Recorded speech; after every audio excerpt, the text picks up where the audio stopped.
Well, today we're going to be working on one of the nastiest things you could work on. This is a Needle Juniper, or Foemina, and you don't see these on the market anymore.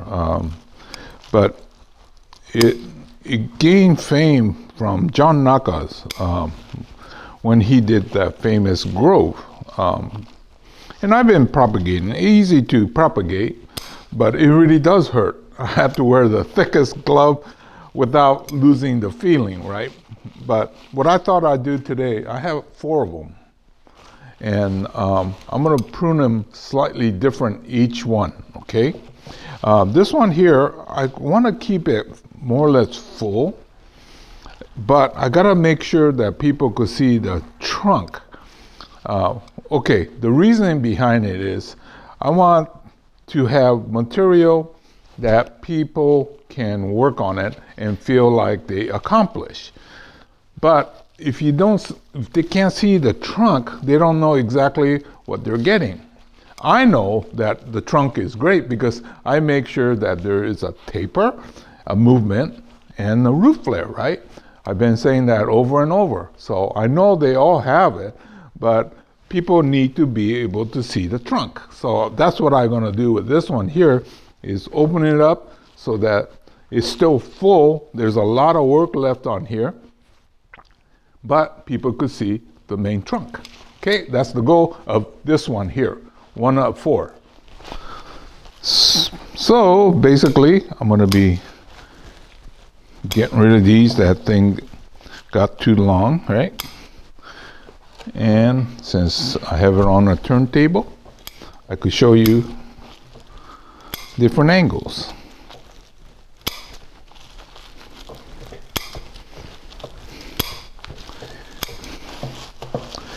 Yeah, see, we're gonna be able to open it up so that you could see the trunk, or potential buyer could see the trunk.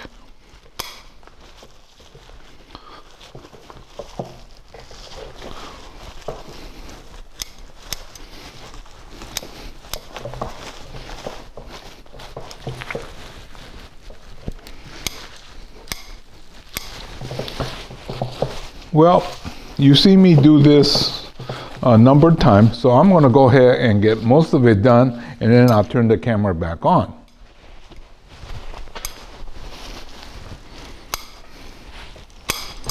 See, not so exciting, is it? Just gonna same old, same old. I guess I could leave the camera on and just fast forward, but see, just opening it up.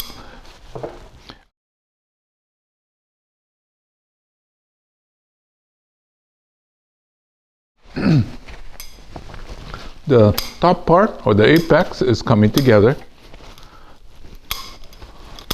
So I just gotta keep working it. Okay, let's call this the 20-minute trim. So there are just enough glimpses of the trunk, somebody trying to make a choice. You can see that the trunk has great movement and taper. And just about everything I do will have that minimum requirement. This has never been wired, probably don't ever need to be wired, because everything is in place. Just take the time and clean it up. And I say in 2 years, this should be great, but it will take total cleaning in here.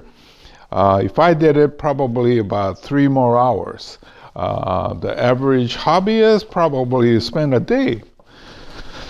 So this is the same Foemina. I probably did this about in the fall. And on this one here, what we're gonna do is a little more detail, tighten it up. So the first one, if I had spent another 3 hours, it would look something like this. And then we're gonna be getting into the growing season. So if we learn to go in here and pinch, then we'll have this much better looking. So this juniper, most junipers actually, are tough. And so you could take it down to bare and you'll come back. I should have cut that with the bigger, but see, I switched to much more detail, and then I had to switch the gloves because I gotta be able to get in to do the detail work. Unfortunately, sometimes the needles on this will punch right through.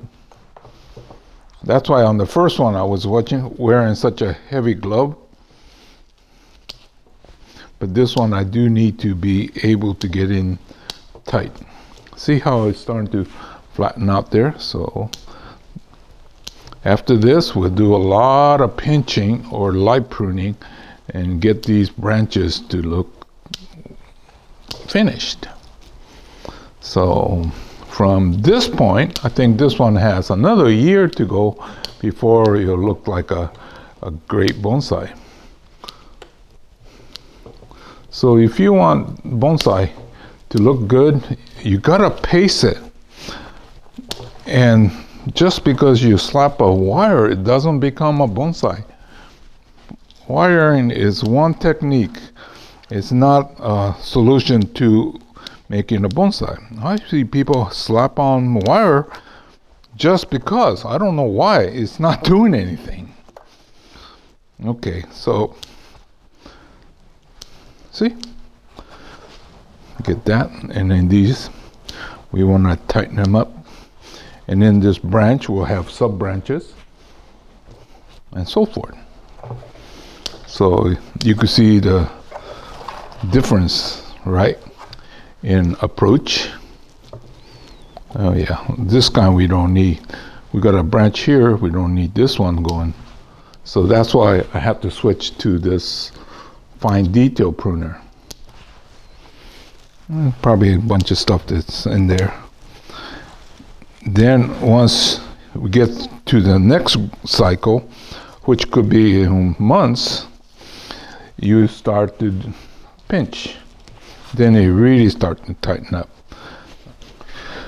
Well, this is the third one. I don't know, should I guess it'd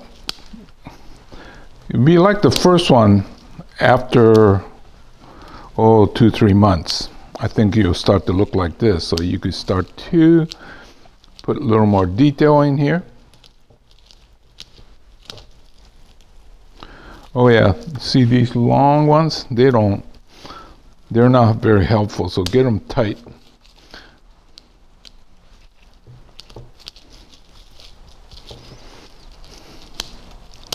Yeah, this chapter I haven't had to say ouch yet.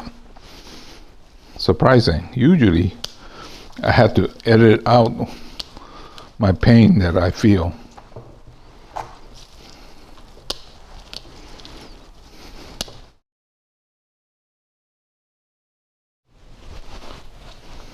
After I came back from Montana and I was checking, and I said, why is that juniper looking so funny green?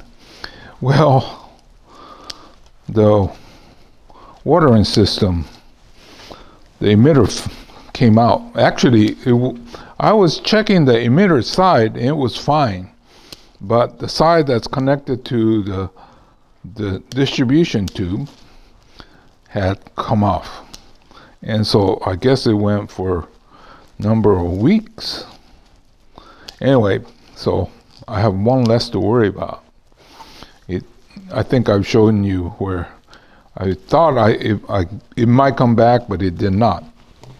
So I got one big one that I'll show you next, and then these are the next in line, but after that, it's gone. I think these are probably about 20-year-ish, and the big one is probably closer to 30, if not more. It does take a while. These are very hardy and they grow fast, but it still takes time to get them to get big. I think in the past I talked about why these are popular. it's not because of all the pain that people have to go through, but the trunk looks so good when exposed. So actually this one here, some junipers and hinokis, they look better with foliage because they're nice and soft and it looks cuddly. But these, the trunk is the main, so actually cutting these severely really makes this look good. But that's a sort of a personal choice, so I try to keep more foliage than necessary. But it's easy to remove, hard to put back. Okay, I think I'm gonna call it quits for now. You could see the difference in how I pruned it, right? This one here, well, maybe I could do a little bit tighter, but somebody puts in probably another good 2 hours in here and finally detail all this, I'd be great in another year or so. Oh yeah, these, I should be cutting these off. Oh well. But you get the idea, right? Well, I guess I should do it now. These are not conducive to good bonsai, just skinny and long. So yeah, that's what I should have been doing. And if I wasn't in a big hurry, yeah. So.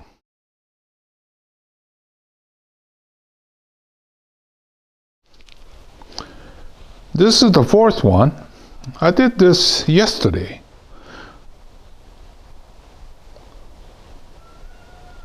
Well, let's take a look back. What it looked like. You couldn't see any of the trunk, right?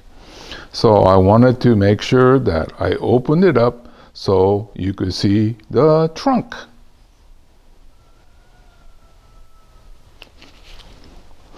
Now you can see that it has a good root flare and very good line and a very natural taper. There's no abrupt changes.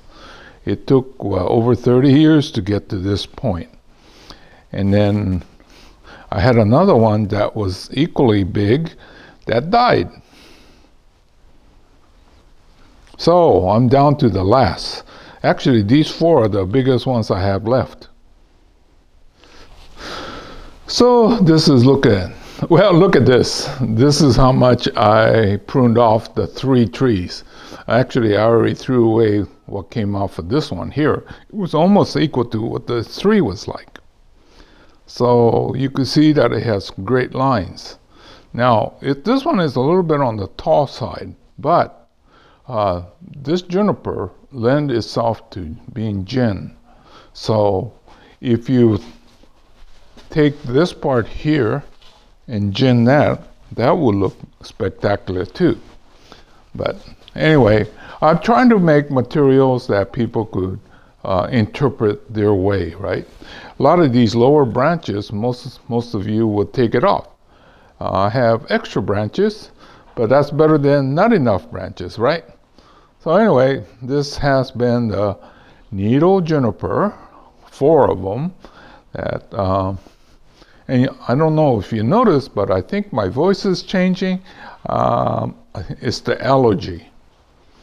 Oh, so this thing pokes you, and if you got allergy, it aggravates. But other than that, it's a great material. Okay, so I'll see you again real soon in another chapter where I'm going to work on something that doesn't hurt.